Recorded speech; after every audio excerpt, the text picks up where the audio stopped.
Essa aula é sobre terapia fotodinâmica, focando nos mecanismos e nas perspectivas de utilização dessas reações de fotossensibilização. Uma pesquisa que a gente tem feito no laboratório há mais de uma década. Meu nome é Maurício da Silva Baptista, eu sou professor de Bioquímica do Instituto de Química da Universidade de São Paulo, e esse projeto é principalmente financiado pela CEPIL Redoxoma, que é um projeto da FAPESP, e também outras agências e outros núcleos de pesquisa. Eu queria mencionar o NAP Fototec, que eu também estou vinculado. Muitos dos processos que permitem que a vida ocorra na Terra são dependentes da energia dos estados excitados que são gerados pela absorção luminosa. Esses estados excitados, eles permitem que diversas reações ocorram. Por exemplo, uma reação de isomerização, cis-trans, permitem que as pessoas enxerguem. Reações acopladas de transferência de energia e transferência de elétrons são fundamentais para a fotossíntese, e assim por diante. A razão principal que o excesso de iluminação acaba causando prejuízo para os tecidos biológicos é que parte da energia de excitação acaba gerando espécies reativas no estado excitado. E se essas espécies geradas são do tipo triplete, onde não tem uma desativação rápida do estado excitado para o estado fundamental, essas espécies tripletes podem viver por muito tempo, o que permite que eles reajam com oxigênio ou com outros substratos por transferência de elétron. Então, a principal razão dos estados excitados acabarem gerando reatividade inespecífica é porque se formam espécies tripletes com excitação eletrônica.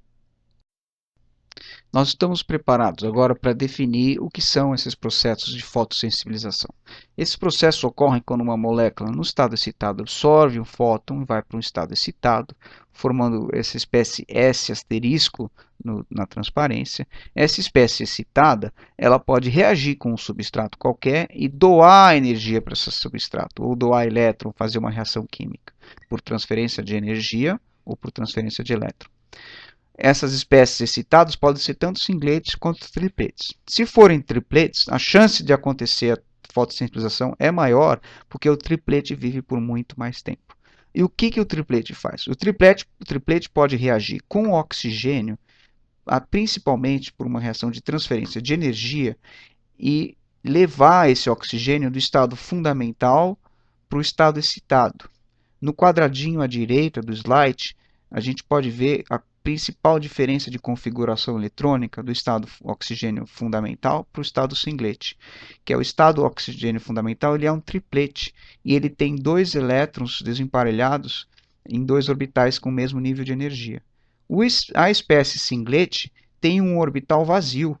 Esse orbital vazio permite que o oxigênio singlet se adicione a duplas ligações, formando uma ligação covalente. E ele, então, ele é muito mais reativo por biomoléculas do que o oxigênio no estado fundamental. Além disso, as espécies tripletes podem reagir também por transferência de elétron e por transferência de energia com biomoléculas, formando os radicais livres. É importante ressaltar que o oxigênio singlet tem um papel fundamental nesses processos de fotossensibilização e uma parte importante do nosso trabalho é o desenvolvimento de instrumentação para poder detectar e quantificar a reatividade e a presença desse composto que é o oxigênio singlet. O oxigênio singlet tem uma característica própria e que só pertence a ele, que é a emissão de luz no infravermelho próximo. Então, se vocês olharem os gráficos que estão do lado direito acima na figura, a gente pode perceber que tem um espectro de emissão com máximo em 1270 nanômetros. Esse espectro de emissão é uma característica do oxigênio singlet. E a gente pode também detectar o tempo de vida dessa espécie medindo a intensidade de luz emitida em função do tempo. Para fazer essa detecção, nós tivemos que, há uns 10 anos atrás, desenhar um equipamento próprio. O principal desafio aqui é que a emissão no infravermelho próximo, nessa faixa de 1270 nanômetros, não existia até muito tempo, há pouco tempo atrás, mais ou menos 10 anos, um detector sensível para isso. E aí nessa época a Hamamatsu desenvolveu uma fotomultiplicadora especial para isso e a gente construiu um equipamento em colaboração com uma empresa de Edinburgh, que chama Edinburgh Instruments, que está no lado esquerdo, o esqueminha principal desse equipamento. Quer dizer, é uma fonte de laser que pode excitar a amostra direto, ou então ir para um outro laser, que é um laser de corante. Esse laser 1 é o laser de NID no IAG. Esses lasers alcançam a amostra, essa amostra é excitada, gera um estado triplete, o estado triplete reage com oxigênio, forma o oxigênio singlete que emite nessa região de infravermelho próximo. O principal desafio 1 aqui era a região, que é o infravermelho próximo, mas o principal desafio é o fato que é uma quantidade muito pequena de fótons emitido por molécula de oxigênio singlete em água, de cada 1 bilhão de moléculas que vai ao estado citado, ou seja, que forma o oxigênio singlete, somente uma volta ao estado fundamental, emitindo fóton. Então é uma emissão muito pequena, que precisa de um equipamento próprio para isso, que está funcionando hoje. Só que tem um fato que nós queremos evoluir essa detecção para saber não somente se ele é gerado e qual é a reatividade dele, mas também onde que ele é gerado num domínio submicrométrico, por exemplo, dentro de uma célula. E aí na figura direita, simplesmente um esquema geral, não é uma emissão de oxigênio singlete ainda, mas o que a gente quer enxergar. O fato é que o equipamento que acopla a detecção de oxigênio singlete ao microscópio já está no Instituto de Química e ele vai ser instalado no dia 24 de setembro desse ano. Um dos objetivos da pesquisa do nosso grupo é entender como que essas reações de fotossensibilização podem ser usadas para desenvolver estratégias mais eficientes de proteção da pele contra o excesso de radiação solar.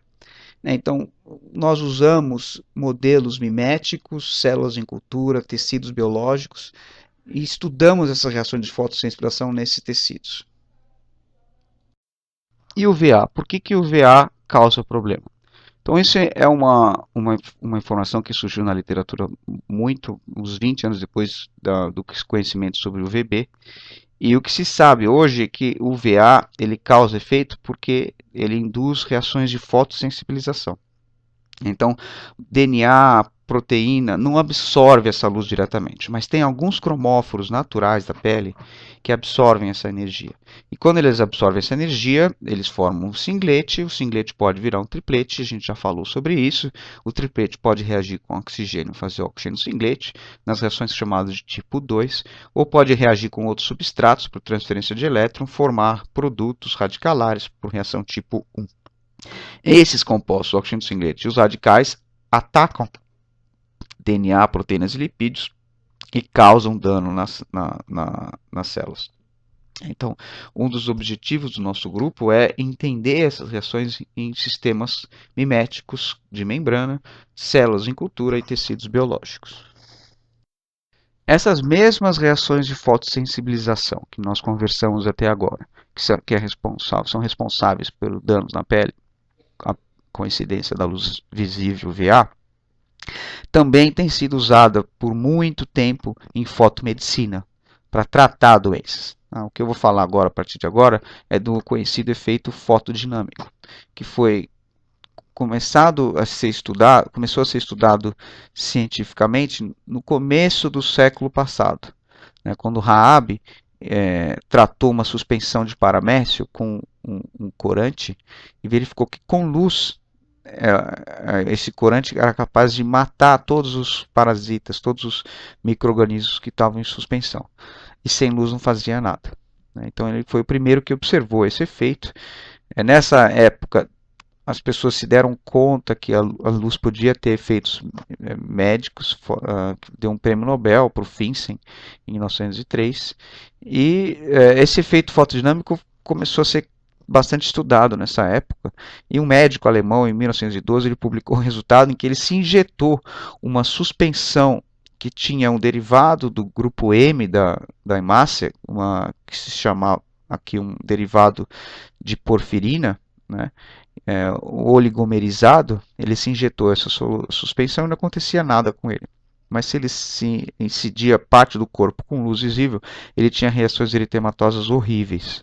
Então ele mostrou que esse efeito fotodinâmico depende de um composto que absorve luz e da própria luz. Isso passou muito tempo com algum ou outro trabalho sendo publicado, mas esse efeito fotodinâmico começou a ter interesse para para medicina real depois do trabalho do Dougherty, que é um pesquisador que trabalha num Buffalo, né, num centro de pesquisa de câncer, e ele fez estudo clínico com uma molécula muito parecida com essa que o Fitzmayer tinha se injetado. E ele fez estudo clínico para câncer de cabeça e pescoço e mostrou que realmente tinha benefícios grandes de tratar esses tumores com terapia fotodinâmica. Isso levou à aprovação da terapia fotodinâmica em 1993 para tratamento de câncer de cabeça e pescoço pelo FDA dos Estados Unidos. PDT hoje, que é a terapia fotodinâmica, está ganhando abrangência e aceitação por várias razões. As fontes de luz estão se tornando muito mais baratas e eficientes, os fotossensibilizadores são mais eficientes, novas aplicações estão sendo testadas. Por exemplo, se você fala com um dermatologista hoje, todos vão conhecer terapia fotodinâmica, porque tem sido muito usado para várias lesões na pele. Há 10 anos atrás, quando eu comecei a fazer essa pesquisa, muito pouco, quase nenhum conhecia isso. Então, isso dá para perceber o quanto que essa terapia está aumentando a sua abrangência. Só que tem um problema, aliás, vários problemas. Um deles é o custo. Ainda é proibitivo você usar essa terapia fotodinâmica aqui no Brasil, porque, por exemplo, um fotossensibilizador de última geração, que chama Foscan, custa 4.000 euros aqui no Brasil. E um outro problema é o fato de a gente não conhecer direito os mecanismos fotoquímicos, de tal forma que em torno de 15% dos tratamentos acabam levando para recorrência. Então isso mostra que é importante a gente estudar mais os mecanismos para poder ter uma terapia fotodinâmica mais eficiente. É bastante simplificada. A terapia fotodinâmica funciona utilizando um composto que absorve luz, né, e que vai para o estado excitado, faz essas reações de fotossensibilização, né, e com essas reações ela causa dano em biomoléculas. Os danos são diversos, a gente estuda diversos desses danos. O nosso projeto CEPID tem várias moléculas, vários cientistas que focam no estudo específico de como acontece a alteração na estrutura molecular com os danos fotooxidativos. Então, isso acarreta mudanças na estrutura e na forma das biomoléculas, e isso causa um dano no tecido, né? E esse dano no tecido, ele leva também um efeito biológico. As células respondem, tentam sobreviver, induzem mecanismos de morte celular, e no final, esse balanço doença, recuperação do tecido, a ideia é que a terapia fotodinâmica faça um desbalanço, ou favoreça essa homeostase celular vencendo a doença, né? Geralmente esse vencimento da doença ocorre principalmente pela morte celular, mas também por mecanismos biológicos de imunoestimulação e alguns outros. O nosso grupo tem participado de vários estudos clínicos onde terapia fotodinâmica tem sido aplicada para tratar pacientes diversos, e um modelo de terapia fotodinâmica que chama de baixo custo, que usa fotossensibilizadores de custo reduzido, iluminação também de custo reduzido. E eu vou mencionar aqui o Dr. João Paulo Tardivo, que é um pesquisador da Faculdade de Medicina do ABC, que a maioria desses trabalhos foi feito por ele, e a gente participa disso, mas ele é quem trata os pacientes. Doutora Renata Belotto, também do Pérola Byton, doutor João Lindoso, também na Faculdade de Medicina da USP, tem trabalhado nisso. Então, vou citar um exemplo para vocês verem o quanto que isso é eficiente. Esse paciente de sarcoma de Kaposi, que foi publicado em 2006, esse trabalho, é um paciente que não andava, ele ia perder o pé dele, porque ele é um paciente HIV positivo, e esse pé desse paciente não respondia adequadamente a nenhum tratamento. Então, o Dr. Tardivo usou essa terapia fotodinâmica de baixo custo para tratar esse paciente e curou ele. Aqui tem vários exemplos de doenças que têm sido tratados com isso, como doenças de medicina tropical, osteomielite, melanoma, onicomicose e assim por diante. Para dar um exemplo um pouco mais de detalhe do trabalho clínico que é feito em colaboração com médicos que tratam diversas doenças, eu queria dar o exemplo do trabalho que o professor Tardivo, da Universidade, da Faculdade de Medicina do ABC, tem realizado no tratamento do pé diabético. Então, diabéticos, eles têm uma tendência à insuficiência da vascularização dos tecidos periféricos. Isso é especialmente grave no pé. Então, o paciente acaba tendo problema de osteomielite, que é uma infecção óssea. Após um primeiro contato, um problema que ele pode ter, que para uma pessoa normal não levaria a nada, para um diabético pode causar uma infecção grave que acomete inclusive o tecido ósseo, que é chamado de osteomielite. Isso leva à amputação na grande maioria de partes do pé, de uma grande maioria dos diabéticos que sofrem de osteomielite. Então perdem dedos, perdem pé, perdem a perna e assim por diante. E uma pessoa que já tem uma amputação tem uma chance maior de ter uma segunda amputação. Então o Dr. Tardivo resolveu interceder nesse caminho usando a terapia fotodinâmica. Esse trabalho que eu mostro aqui, a figura, identificou que com o PDT, os pacientes que foram tratados com o PDT, só um dos 17 pacientes sofreu amputação porque a diabetes dele descontrolou e o Tardivo estava viajando. Mas os outros todos foram recuperados, não perderam o dedo. Já no grupo controle, todos os pacientes acabaram sofrendo uma amputação, mesmo sendo submetidos ao tratamento clássico, que é antibiótico e limpeza e assim por diante. Ou seja, mostrando que a terapia fotodinâmica realmente tem um papel muito importante em tratamento de algumas doenças que têm importância para a população em geral, especialmente de baixa renda, porque esses protocolos são protocolos realizados com uma luz, com custo baixo, com post-fotossintetizador que custa pouco. Um aspecto interessante desse tratamento do pé diabético é o que o Tardivo observou em termos de regeneração do osso. Então, uma primeira radiografia tirada num paciente antes do tratamento, que está ao lado esquerdo na figura, mostra um pé que em um dos dedos praticamente não tem contraste suficiente para ser observável o osso no raio-x. Durante o tratamento, o que se observa é um aumento do contraste, até na foto aqui, lado direito, a radiografia no lado direito, que está descrita como C, onde se observa uma recuperação óssea. O dedo em si, o osso, não é exatamente na mesma posição do que se espera, mas é um paciente que consegue andar e que tem um osso que não causa um transtorno na vida do paciente que existia inicialmente. Então, existe um processo de recuperação óssea e a gente pretende investigar isso a nível bioquímico. Será que existe um estímulo de osteoblasto, para a produção do osso? Ou será que é simplesmente a questão de morte microbiana e assim por diante? É uma questão que a gente está pretendendo investigar no laboratório. Como funciona a terapia fotodinâmica? Da mesma forma que eu mencionei que os raios UVA e o visível funcionam.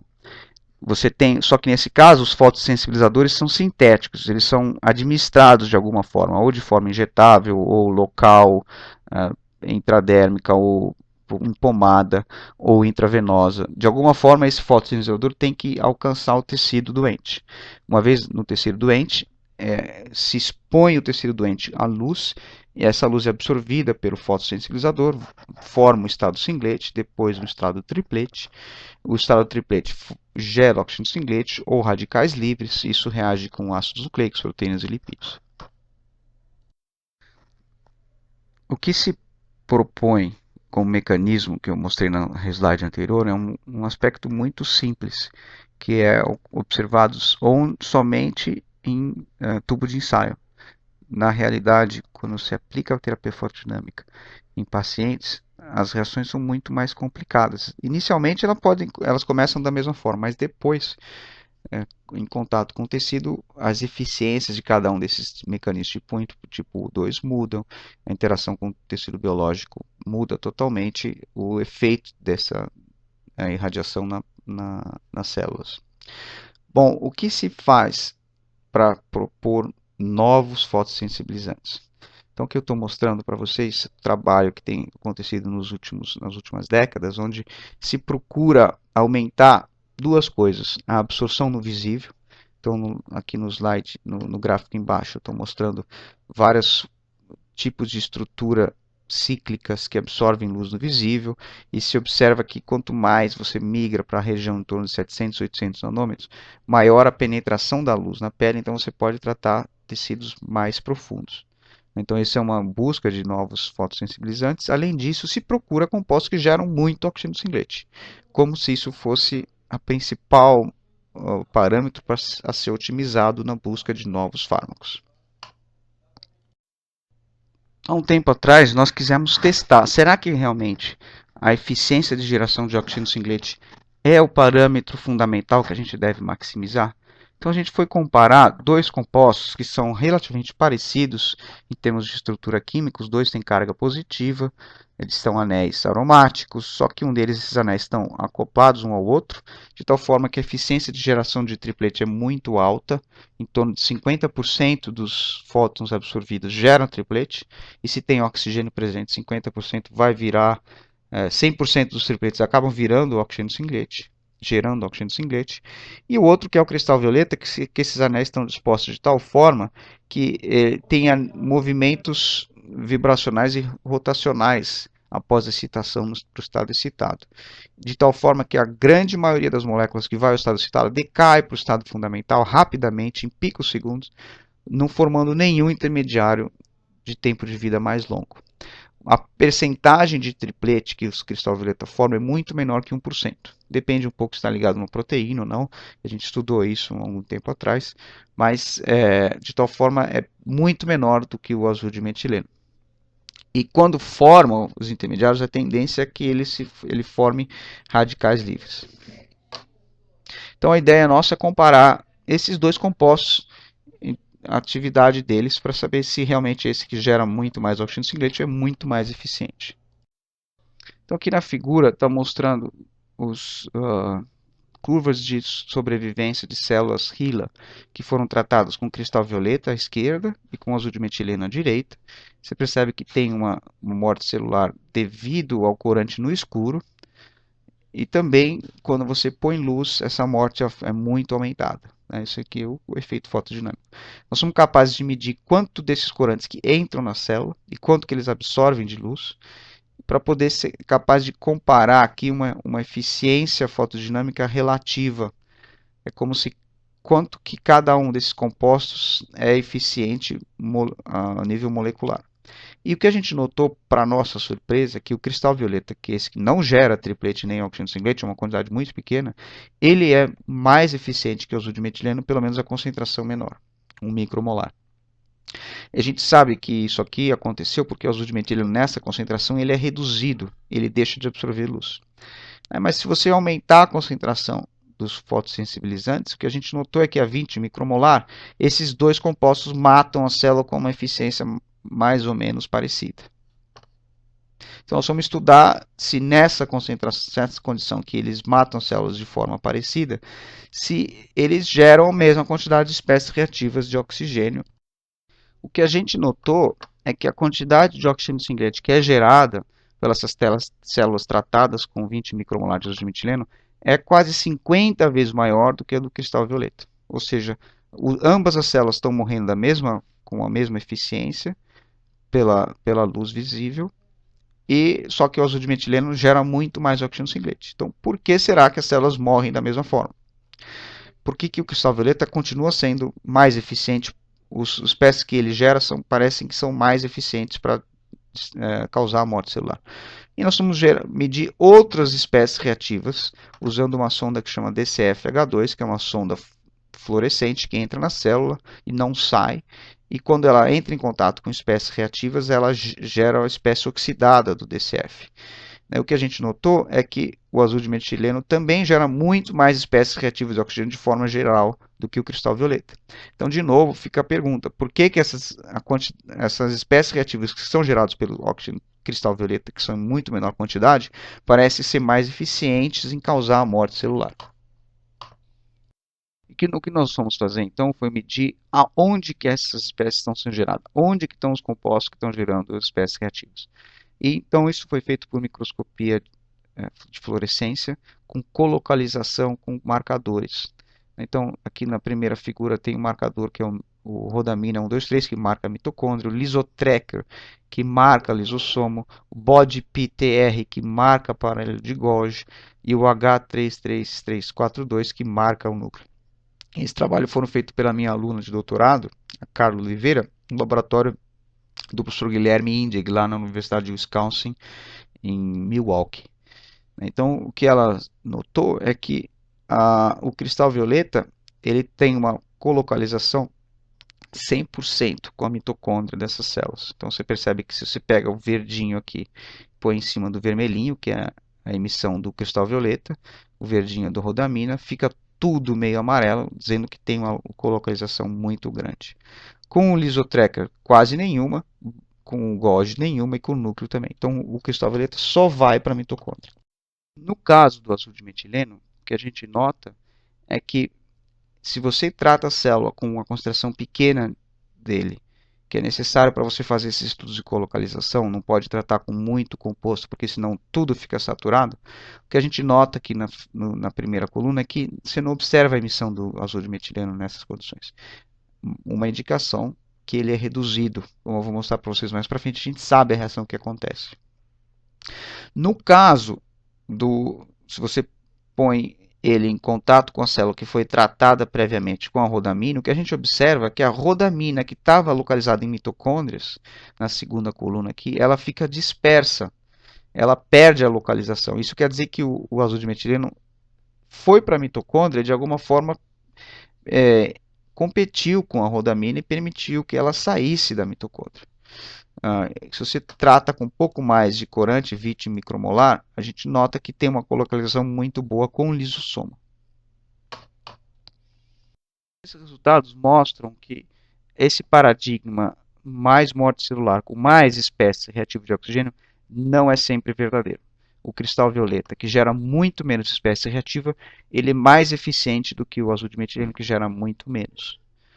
Porque o azul de metileno ele é reduzido, ele tem uma localização difusa e o cristal violeta ele fica só na mitocôndria. Então, esse resultado mostrou para a gente uma conclusão importante para o grupo, que vale a pena investir em seletividade desses fotossensibilizantes, ao invés de compostos que geram muitas espécies reativas de oxigênio.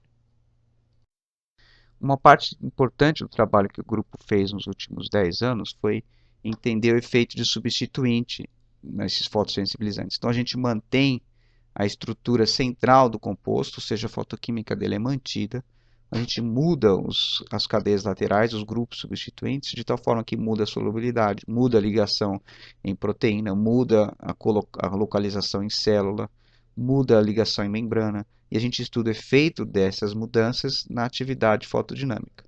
Ou seja, o que a gente quer saber é que outros parâmetros, além da geração de oxigênio ciclete, são importantes para ter um composto que seja eficiente na terapia fotodinâmica.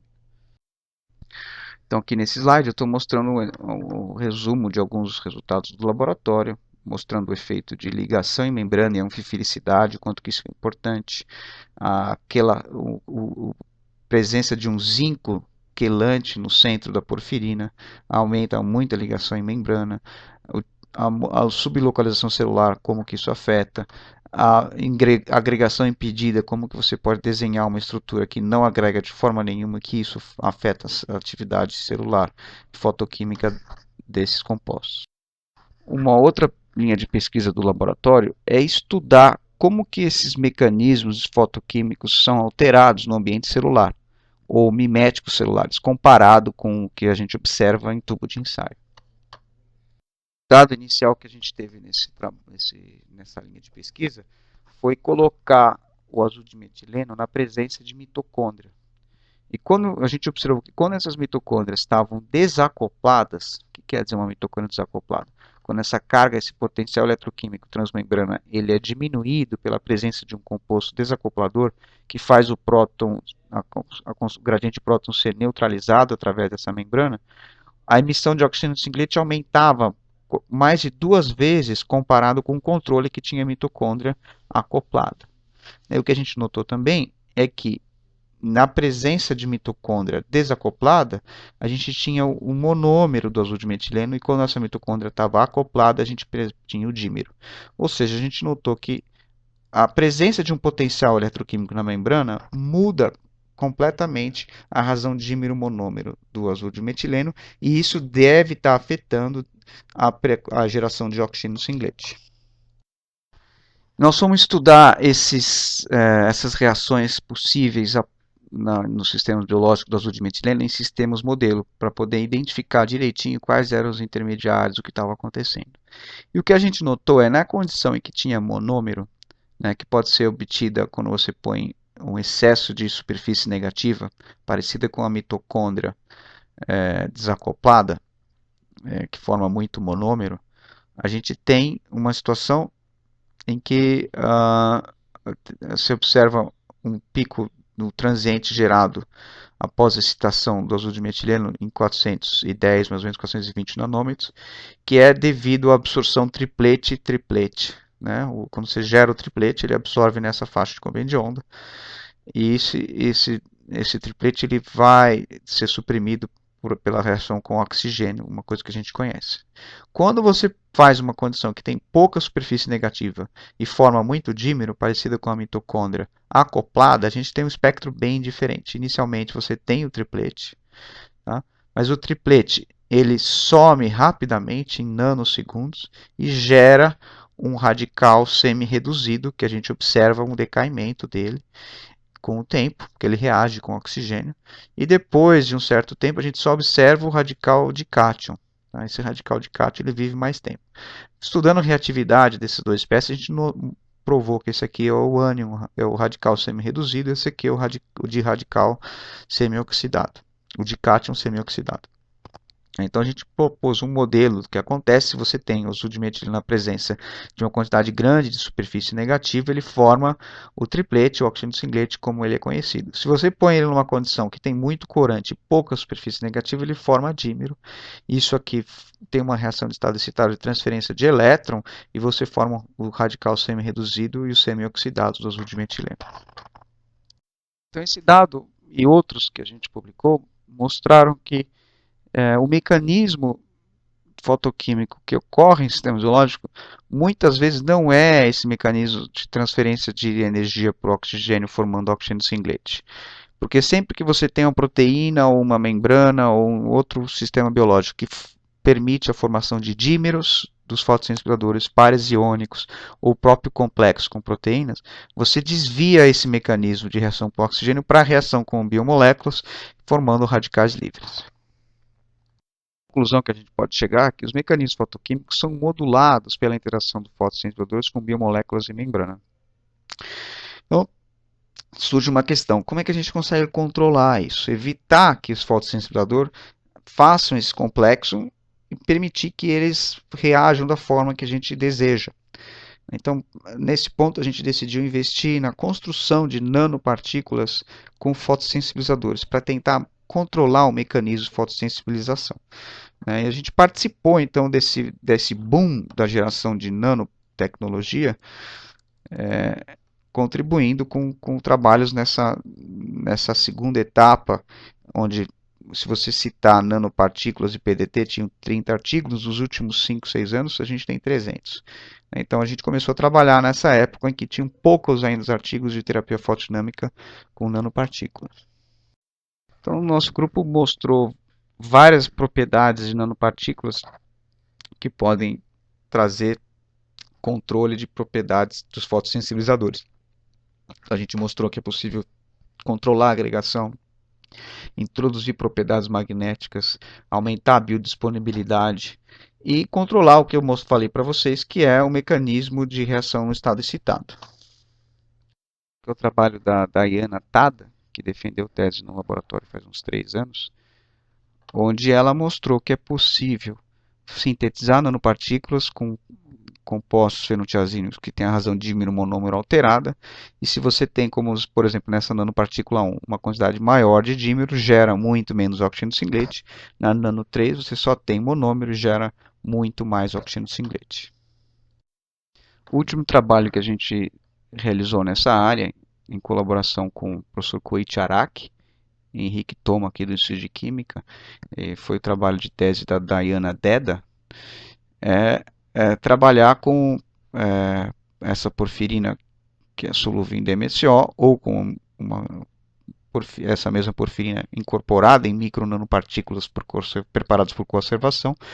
E o que a gente fez nesse caso no caso da porfirina em DMSO, ela tem uma tendência a acumular em membrana. E quando você irradia a célula, isso aqui induz morte celular por necrose, principalmente. Agora, quando você trata essas células com essa porfirina incorporada em nanopartícula, é como se ela pulasse a membrana, ela entra na célula por endocitose, libera a porfirina, e aí quando você irradia, você acaba causando a apoptose da célula, que a gente marcou a membrana celular com a anexina 5, que é um anticorpo que reconhece fosfatidilcerina, que é expressa na membrana citoplasmática de células que morrem por apoptose. Então, como uma conclusão final aí do trabalho, as nanopartículas podem ser usadas para trazer novas funções para as fotossensibilizantes. A gente mostrou funções, atividades magnética, fotoquímica, solubilidade, distribuição e mecanismo de morte celular. Para finalizar, eu queria mencionar um trabalho em andamento no grupo atualmente, que é tentar controlar o mecanismo de morte celular com luz.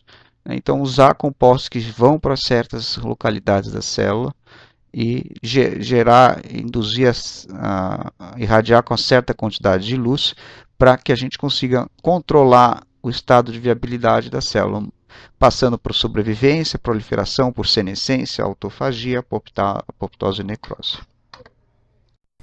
Com o intuito de desenvolver fotossensibilizadores mais eficientes, a gente tem seguido algumas estratégias. Uma delas é estabelecer maneiras de fazer com que o fotossensibilizador tenha ação múltipla, não somente gerar oxigênio singlet, mas atacar algum outro target, algum outro sítio específico da célula.